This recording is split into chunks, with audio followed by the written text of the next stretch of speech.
যদিও ক্রিকেট আমার পছন্দের খেলা না, কিন্তু বাংলাদেশ ক্রিকেট খেলে বিদায় বাংলাদেশকে সাপোর্ট করার জন্য আমরা ক্রিকেট খেলা দেখি এবং তাদেরকে সাপোর্ট করি। কিন্তু যদি এখানে প্রশ্ন আসে বাংলাদেশের সার্বভৌমত্ব বা আমাদের মান সম্মানের মানকে উপেক্ষা করে তারা ক্রিকেট খেলতে যায়, তাদের মধ্যে ক্রিকেটার আমাদের দরকার নাই।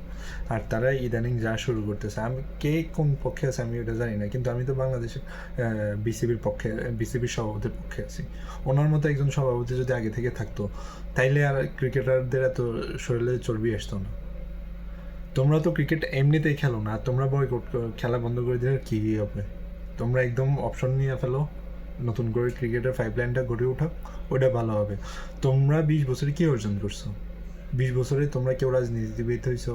তোমরা পার্সোনাল অর্জন করছো, তোমরা স্যালারি পাইছো মাস শেষে তোমরা সেলিব্রিটি হয়েছো, কেউ টিকটকার হয়েছে, কেউ শোরুমের মালিক হয়েছে, কেউ শোরুম উদ্বোধন করতে যাইতেছে। তোমরা তোমাদের পকেট বাড়ি করছো, তোমরা কি দেশের জন্য কিছু করছো? তোমাদের লজ্জা থাকা দরকার। এসব কিছু ছাড়ি, বিপিএলটা বন্ধ করে রেখেছো, বিপিএলটা চালাও। বাংলাদেশের মানুষ এমনিতে অনেক ব্যাপারে ক্ষোভ জমিয়ে আছে।